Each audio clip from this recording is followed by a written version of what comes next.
విశాఖలో మరోసారి అహం బ్రహ్మస్మి ఆశ్రమం మోసాలు వెలుగులోకి వచ్చాయి.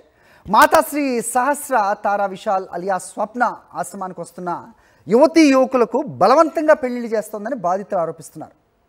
ఒకే కుటుంబానికి చెందిన 5గురికి వేరే వేరే ప్రాంతాలకు చెందిన వారితో దైవ నిర్ణయం అని చెప్పి పెళ్లిళ్ళు చేసేసి డబ్బు దోచేసింది. ఇలా డబ్బు దోచేస్తోందని ప్రశ్నించిన జంటలను విడదీసి కేసులు పెట్టిస్తోందని అంటున్న బాధితులతో మా ప్రతినిధి నరేష్ మాట్లాడారు.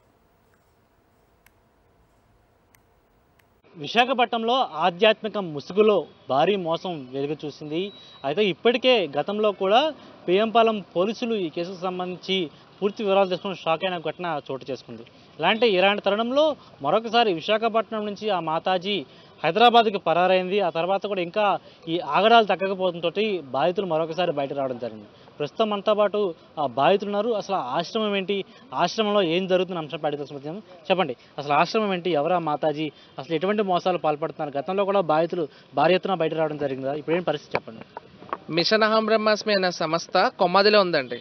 ఈ గురుమాత అని పిలువబడే సహస్ర తారా విశాల్, పేరు సహస్ర తారా విశాల్ అలియా స్వప్న అనే ఆవిడ రన్ చేస్తూ ఉన్నది. ఆల్రెడీ 2012 నుంచి వీళ్ళు సంస్థ ఉండగా 2017లో వీళ్ళు భర్త చనిపోగా అప్పటికే చాలా మోసాలకు వీళ్ళు పాల్పడ్డారు.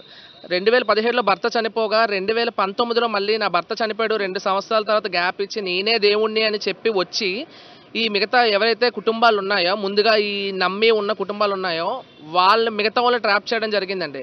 ఆ ట్రాపింగ్లో నేను మా కుటుంబాలు అలాగే చాలా కుటుంబాలు రావడంతో అక్కడ కుటుంబాలు వచ్చిన తర్వాత అక్కడ సంబంధం లేకుండా క్యాస్ట్లకు అతీతంగా ఉన్న వ్యక్తుల్ని, యంగగా ఉండే వ్యక్తుల్ని, అమ్మాయిల్ని అబ్బాయిల్ని జత చేసి పెళ్ళిళ్ళు చేసి వాళ్ళకి ఉంచుకొని, ఎందుకంటే వెనకతలంతా కూడా బ్యాక్గ్రౌండ్ చూస్తారండి. బ్యాక్గ్రౌండ్ చూసి డబ్బు ఉంది గట్ట అంటే చెప్తే సంబంధం లేకుండా ఏ క్యాస్ట్కి సంబంధం లేకుండా అబ్బాయిల్ని అమ్మాయిల్ని జత చేసేస్తారు.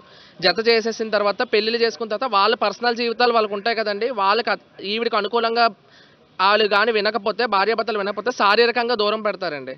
శారీరకంగా దూరం పెట్టిన తర్వాత ఇంకా అబ్బాయి అయినా అమ్మాయి అయినా మనసు క్షీణించి ఒకటి ప్రశ్నించడంతో వీళ్ళు ఇక్కడ ఆల్రెడీ లిక్విడ్ క్యాష్ రూపంలో వెనకతలు తీసేసుకుంటారండి. ఎందుకంటే వీళ్ళు బాగా లగ్జరీలకు అలవాటు పడిపోయారు. లగ్జరీలకు అలవాటు పడిపోయి ఒళ్ళు శ్రమించి భౌతికంగా బతకలేక ఏం చేయలేక ఇలాగ నేనే దైవాన్ని అనే ముసుగు పెట్టుకొని నాలో దేవుడు ఉన్నాడు, మీకు దేవుణ్ణి చూపిస్తానని చెప్పి ఎవరైతే దైవభక్తిలో ఉంటారో వాళ్ళందరినీ వేరే వేరే ఊర్ల నుంచి అన్నీ తెప్పించుకొని ఇక్కడ పెట్టి దేవుళ్ళు చూపిస్తాను, మీకు మోడర్న్ టెక్నాలజీ ఏలియన్స్తో మాట్లాడిపిస్తానని చెప్పి వాళ్ళని ఆ ముసుగులో ముంచేసి మునిగిపోయిన తర్వాత వాళ్ళకి ఆటోమేటిక్గా కూడా బ్లాక్ మ్యాజిక్ అనేది చేస్తారండి. దయచేసి నా కుటుంబ సభ్యులు కూడా మిగతా ఎవరైతే ఉన్నారో వాళ్ళందరూ తెలుసుకొని వాళ్ళ భౌతిక జీవితాలు వాళ్ళు బతకాల్సిందిగా కోరుతున్నాను.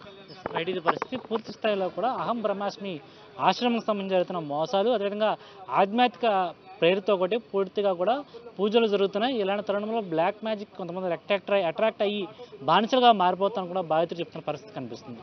వీడియో జర్నలిస్ట్ అప్పలరాజుతో నరేష్, సాక్షి టీవీ, విశాఖపట్నం.